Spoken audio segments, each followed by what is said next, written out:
Maintenant que nous savons comment faire une fiche client, une fiche animale, allons voir comment gérer la consultation elle-même.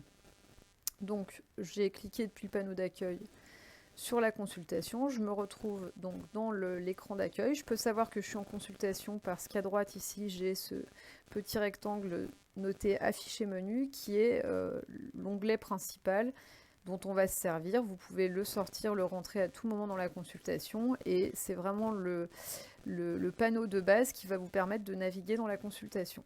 Donc vous envoyez maintenant les différents menus sur la droite. Tout ce qui est en gris clair est un élément de sémiologie.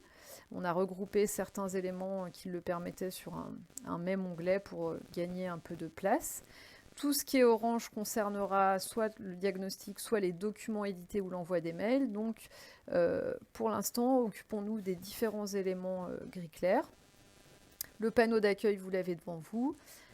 On va aller dans Motifs. Vous avez dans tous les onglets de Psyforvet, dans la consultation, des parties qui sont, comme ici, du texte fait pour être rempli en texte libre et différents champs qui vont être remplis soit en menu déroulant, dans lesquels on peut faire un seul choix. Ici, par exemple, motif de consultation. Quand vous voyez ce rectangle vert affiché avec la croix, ce sont des menus que j'appelle des menus paniers, dans lesquels vous pouvez mettre plusieurs éléments et vous pouvez donc sélectionner différents motifs. Si vous appuyez sur CTRL, vous pouvez le faire en une seule fois en cliquant voilà, avec la touche CTRL appuyée sur les éléments et là il va vous afficher tous les paniers, tous les menus choisis. Vous pouvez évidemment les supprimer à votre guise. Vous remplissez ici les éléments en texte libre. Et l'exposé libre du motif sera repris, lui, dans le compte-rendu de consultation. Donc la phrase que vous allez mettre ici aura une importance particulière puisque elle sera notée sur le compte-rendu. Les boutons, comme vous le voyez ici, qui se déplacent et deviennent en partie verts, sont toujours des zones que vous pouvez dérouler ou refermer dans l'application. Le but de ces champs est de pouvoir, par exemple ici sur les prises en charge antérieures, gagner du temps sur cet aspect de la consultation quand il n'y a rien à signaler. Par exemple, ici, vous n'avez eu aucune prise en charge antérieure de l'animal, vous cliquez aucune, ce menu ne peut plus s'ouvrir, vous voyez, je ne peux plus l'activer, et je vais rapidement passer à la suite. Mais l'information existe, il n'y avait pas d'élément particulier de ce côté-là. Donc on va passer quelques onglets juste pour voir qu'ils fonctionnent tous de la même manière. Ici, dans le comportement alimentaire, évidemment, il y a plus d'informations. Vous avez des cases à cocher également. Vous avez une case particulière qui s'appelle agression et vous la retrouverez dans tous les onglets. Je vous montre à quoi sert cette case agression. Donc admettons que je coche quelques éléments. Admettons.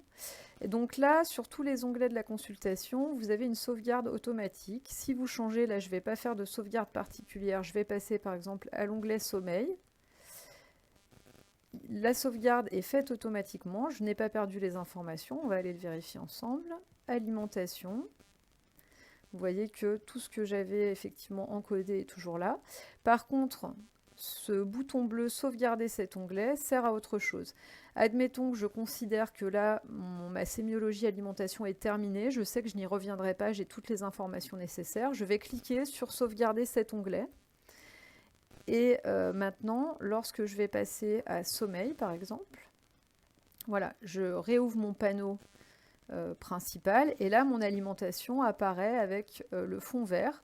Je sais que je n'ai pas besoin d'y revenir, donc c'est simplement une aide visuelle pour naviguer entre les différents éléments de sémiologie et savoir sur lesquels on a le plus besoin de revenir.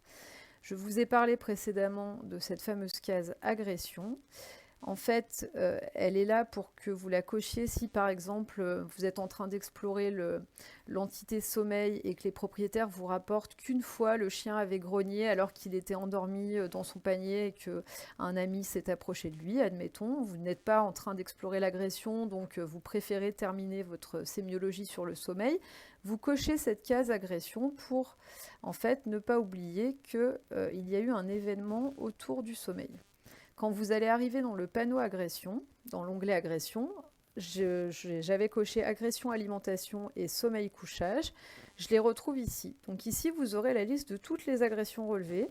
Et c'est un moyen de ne pas oublier ce qui a pu se passer. Les gens nous signalent régulièrement des grognements ou des agressions finalement ponctuelles sur des éléments. Et quand on en arrive au panneau agression, selon le chien, on peut vite oublier certaines agressions, qui vous permet de rentrer votre examen clinique et de décrire l'attitude de l'animal pendant l'examen.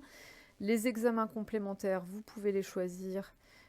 Donc si par exemple je choisis une consultation spécialisée, je peux ensuite dire vers quelle spécialité je souhaite orienter le chien.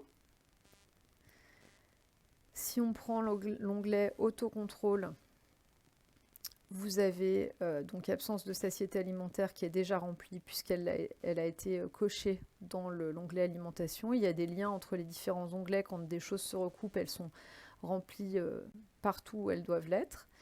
Donc admettons qu'il n'y ait pas d'acquisition de la morsure inhibée pour ce chien, que sa locomotion soit souvent incontrôlée, qu'il ait des destructions régulières et ou variées après 6 mois, et que par contre il n'y ait pas d'agression autre que des accidents de jeu. Dans la réactivité, admettons que vous notiez une hypersensibilité en plus de l'absence de satiété. Donc je sauvegarde mon onglet, et tous ces éléments font partie de la grille HSHA. Et quand je vais voir cette grille, effectivement, ce que j'ai rempli a déjà été en partie validé. Acquisition de la morsure inhibée, je complète. La capacité d'arrêt du jeu, je n'ai pas encore exploré le jeu, mais je demande à ce moment-là au propriétaire. Il joue aussi longtemps qu'il a un partenaire.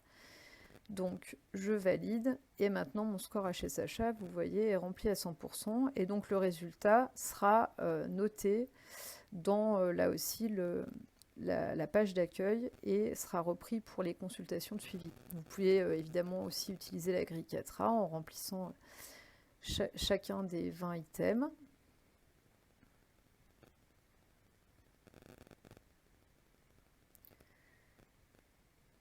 Donc j'enregistre. Et là, je n'ai fait qu'un quart de la grille. Il me met bien qu'elle est remplie à 25%. On a fait le tour de la consultation. À vous de repérer les différents onglets et de voir comment il fonctionne. Pour chaque type de contact, par exemple avec les humains, ce chien pose pas de problème, mais il a tendance à se battre avec les chiens. Donc là, effectivement, je vais expliquer qu'il peut y avoir grognement et morsure, surtout sur les mâles, et que, par exemple, c'est en train d'évoluer vers l'agressivité. Avec l'extérieur, pas de problème. Avec les autres espèces, pas de problème. Et vous voyez que ça permet de passer rapidement d'un item à l'autre, surtout quand il n'y a rien de particulier à signaler. Pour les peurs, si c'est un animal ici qui n'a pas d'élément de peur particulier, je ferme tout simplement en cochant sans élément remarquable, et j'ai dans tous les onglets toujours la possibilité de noter ce chien agresse les autres chiens depuis qu'il s'est fait attaquer en promenade à 7 mois, par exemple. Donc là, j'ai une information très individuelle sur l'animal. Tous les éléments que vous aurez cochés pendant la consultation vont être repris dans le bilan des symptômes que vous trouvez ici dans l'onglet diagnostic qui fait l'objet d'un autre tutoriel.